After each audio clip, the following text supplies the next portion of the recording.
I think of another instance. This was a fulfillment of what we just read in Psalm 50. Whoso ये एक और घटना है और ये उसी वायदे का पूरा करना हुआ जो हमने भजन संहिता 50 में पढ़ा कि offers praise makes the sacrifice of praise makes a way thereby for me to show him my deliverance. जो भी धन्यवाद का बलिदान चढ़ाता है वो मेरे लिए मार्ग तैयार करता है जिसके द्वारा मैं उसे अपने उद्धार का कार्य दिखा सकूं. That's how they got the deliverance here. और उसी के द्वारा उन्हें यहाँ भी वो उद्धार प्राप्त हुआ. If you turn to the book of Jonah, अगर आप योना की पुस्तक निकालो तो in the minor prophets, और ये जो छोटे सारे भविष्यद्वक्ता है वहाँ इसकी पुस्तक है. Jonah chapter 1 verse 17, it says योना नबी की पुस्तक पहला अध्याय 17 वचन, thrown into the sea. वहाँ लिखा है कि यहोवा ने योना को उस बड़े समुद्र में फेंक दिया गया. The Lord appointed a great fish to swallow him. और प्रभु ने वहाँ एक बड़ा सा मच्छ ठहराया ताकि वो योना को निगल ले. And he was in the stomach of the fish for 3 days and 3 nights. और योना उस महामच्छ के पेट में 3 दिन और 3 रात पड़ा रहा. And I think he was trying to crawl out of the belly of the fish for 3 days and 3 nights. और मुझे लगता है कि योना 3 दिन 3 रात तक उस मछली के पेट से बाहर निकलने की कोशिश कर रहा होगा. And then chapter 2 verse 1, which means at the end of 3 days and 3 nights. और क्योंकि दूसरा अध्याय पहला वचन कहता है तब, इसका मतलब होगा कि 3 दिन 3 रात के बाद, क्योंकि वहाँ लिखा है तब. He began to pray. तब वो प्रार्थना करने लगा. And he continued in that prayer, and finally उसने वो प्रार्थना करते रहा और आखिरकार in verse 9 he said, 9वां वचन, well, I've been here 3 days and 3 nights and it doesn't look as if there's any deliverance. और योना कहता है कि चलो मैं तो 3 दिन 3 रात से यही हूँ, मुझे कोई यहाँ छुटकारा तो नहीं दिख रहा. But I will offer to God the voice of sacrifice, the voice of thanksgiving. पर फिर योना 9वें वचन में कहता है परंतु मैं ऊंचे शब्द से धन्यवाद करके तुझे बलिदान चढ़ाऊंगा. Okay, I'm going to be in the belly of this fish and I don't see the deliverance coming, but I'm going to praise the Lord. ठीक है, मैं इस मछली के पेट में हूँ और मुझे कोई छुटकारा नहीं दिख रहा, पर मैं परमेश्वर की स्तुति करने वाला हूँ And give thanks to him. और उसे धन्यवाद देने वाला हूँ. Psalm, I will declare that deliverance comes only from the Lord. और मैं ये भी घोषणा करूंगा कि जो छुटकारा है वो केवल परमेश्वर की ओर से आता है. And then you find that word again, then. और फिर एक बार आप उस शब्द को पाते हो तब. Then. 10वां वचन फिर एक बार तब. So offers praise to me, makes a way thereby for me to show him my deliverance. भजन संहिता 50 में जैसे लिखा है, जो भी मुझे धन्यवाद का बलिदान चढ़ाता है वो मेरे लिए एक मार्ग तैयार करता है जिसके द्वारा मैं उसे अपने उद्धार का या छुटकारे का मार्ग दिखा सकूं. तब The Lord commanded the fish and he vomited Jonah out of his mouth into तब प्रभु ने मच्छ को आज्ञा दी और उसने योना को स्थल पर उगल दिया. land. So we see the same thing there, the fulfillment of what we read in Psalm 50. और यहाँ भी हम एक उस वायदे का पूरा किया जाना देखते हैं जो भजन संहिता 50 में लिखा है. Let me show you another verse in Psalm 105. मैं आपको एक और वचन दिखाना चाहता हूँ, भजन संहिता उसका 105 वचन. Psalm 106. माफ कीजिएगा, भजन संहिता 106. This is speaking about the time when the Israelites were delivered from the Egyptians. ये उस समय की बात है जब इस्राएली लोग मिस्रियों से छुड़ाए गए by the Red Sea, उस लाल समुद्र के द्वारा, burying the Egyptian army. और पूरी की पूरी मिस्र देश की जो सेना थी वो वहाँ लाल समुद्र के नीचे डूब गई. Psalm 106 verse 11. भजन संहिता 106 उसका 11वां वचन. Waters covered the Egyptians. उनके शत्रु जल में डूब गए and not one of them was left. उनमें से एक भी न बचा.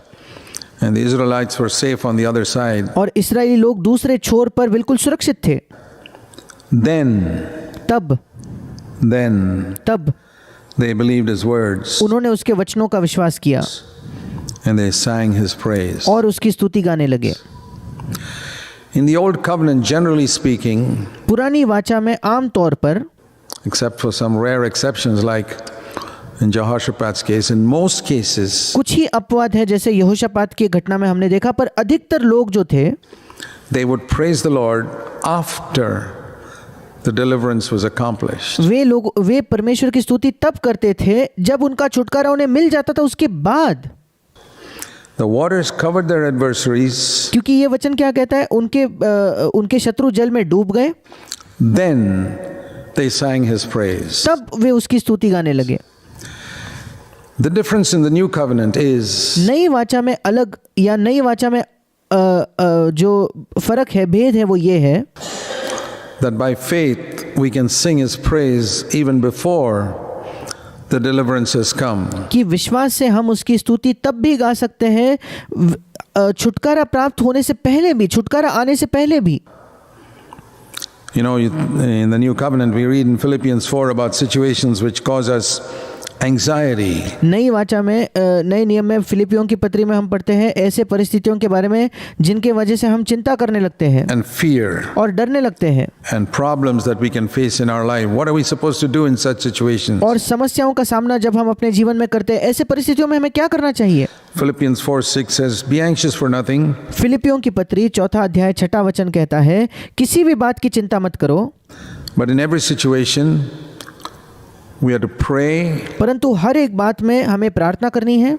And supplication means specific prayer. और यहाँ निवेदन लिखा है, निवेदन और विनती लिखा है। विनती का मतलब विशिष्ट चीज के लिए प्रार्थना। And having prayed और जब हम प्रार्थना कर चुके हैं, before the deliverance has come, छुटकारा आने से पहले, Philippians 4:6, फिलिपियों 4:6, we thank the Lord हम प्रभु का धन्यवाद देते हैं। with thanksgiving. धन्यवाद के साथ यहाँ लिखा है। So think of a person who's facing a critical situation where और सोच कर देखिए कोई व्यक्ति जो बड़े ही कठिन परिस्थिति का सामना कर रहा is है, bringing fear and anxiety and tension into his heart. एक ऐसी परिस्थिति जो उसके जीवन में भय ला रही है, चिंता ला रही है, डर उसके हृदय के अंदर आ रहा है, And he's commanded to be anxious for nothing, but how to come to that place of freedom from anxiety and come to पर rest. इस व्यक्ति को तो क्या आज्ञा है कि किसी भी बात की चिंता मत करो। कैसे ये व्यक्ति उस भय के परिस्थिति से निकलकर विश्राम में प्रवेश कर सकता है? Pray, प्रार्थना करो, be specific with विनती करो, मतलब विशिष्ट चीज, अपनी विशिष्ट प्रार्थना परमेश्वर के सामने रखो, supplication, and thank the Lord before the deliverance comes. और परमेश्वर का धन्यवाद कीजिए वो छुटकारा मिलने से पहले। And then the peace of God will be like a garrison around your heart. और फिर 7वां वचन कहता है कि परमेश्वर की शांति तुम्हारे हृदय के आसपास एक बाड़े के समान होगी, एक सेना के बाड़े के समान होगी। 7वां वचन, It'll keep your hearts and minds और वो तुम्हारे हृदय और तुम्हारे विचारों को in Christ Jesus. मसीह यीशु में सुरक्षित रखेगी। So this is the difference. In the old covenant they would give thanks mostly after the deliverance came. और यही अंतर है, पुरानी वाचा में अधिकतर लोग जो है छुटकारा प्राप्त होने के बाद वे परमेश्वर को धन्यवाद देते थे। To live by faith and to walk by faith means we give विश्वास से जीना और विश्वास से चलने का क्या मतलब है? thanks even before. कि हम उसके पहले ही धन्यवाद देते हैं। We've committed our cause to the Lord. हमने अपनी प्रार्थना प्रभु के सामने रख दी है। Believe He's heard us. हम विश्वास करते हैं कि उसने हमें सुना है, And we sing His praise. और फिर हम उसकी स्तुति भी गाते हैं। Mark of faith is always that. Psalm विश्वास का चिन्ह हमेशा यही है। 106, what we read there. They believed His words. They sang His praise. भजन 106 हमने वही पढ़ा कि उन्होंने उसके वचनों पर विश्वास किया और उसकी स्तुति गाई। There they could believe only after the deliverance came. वहाँ वे विश्वास केवल छुटकारा प्राप्त करने के बाद कर सके। Today we can believe before the deliverance comes. आज हम विश्वास कर सकते हैं छुटकारा प्राप्त होने से पहले। But the proof of our faith is we sing His praise. पर हमारे विश्वास का सबूत, हमारे विश्वास का प्रमाण ये है कि हम उसकी स्तुति गाते हैं। So it's a wonderful promise to claim और इसलिए ये एक अद्भुत वायदा है जिस पर हम दावा कर सकते हैं in the different situations of life. हमारे जीवन के अलग अलग परिस्थितियों में। And if you experiment with this, you'll find that it really works. और अगर आप अपने जीवन में इसे करके देखो तो आप पाओगे कि ये वाकई में काम करता है। That many situations. मैंने अपने जीवन में कई परिस्थितियों में ये पाया है।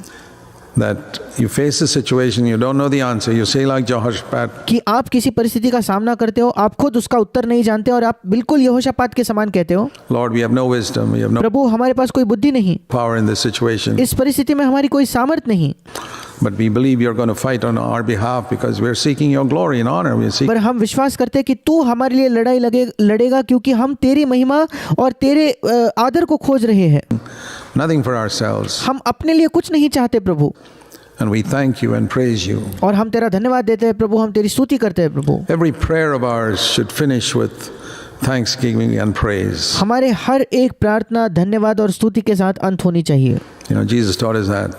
यीशु ने भी हमें वही सिखाया। Hallowed be thy name, thy kingdom come, thy will be done, lead us not into temptation, deliver us from evil. यीशु ने हमें प्रार्थना करना सिखाया कि प्रभु तेरा नाम पवित्र माना जाए, तेरा राज्य आए, हमारी आज की रोटी आज हमें दे, हमें बुराई परीक्षा में न ले जा। Thine is the kingdom, thine is the power, thine is the glory. पर उसका अंत कैसे हुआ उस प्रार्थना का? क्योंकि राज्य और पराक्रम और महिमा सदा तेरे ही है। Prayer must end with praise to God. हर एक प्रार्थना का अंत परमेश्वर की स्तुति से होना चाहिए। May it be so not only in prayer meetings like this, but और हमारे लिए ये ऐसा ही हो, केवल आज की तरफ आज के इस प्रार्थना सभाओं में ही नहीं, that it becomes a habit in our life. बल्कि ये हमारे जीवन में एक आदत बन जाए। Like it says, we considered it yesterday. जैसे हमने कल भी इस पर मनन किया, In everything give thanks, for सब बातों में धन्यवाद दो, this is the will of God in Christ Jesus क्योंकि मसीह यीशु में ये तुम्हारे लिए परमेश्वर की इच्छा है concerning you. That's His will at all times. और ये उसकी हमारे लिए निरंतर इच्छा है। Amen. आमीन।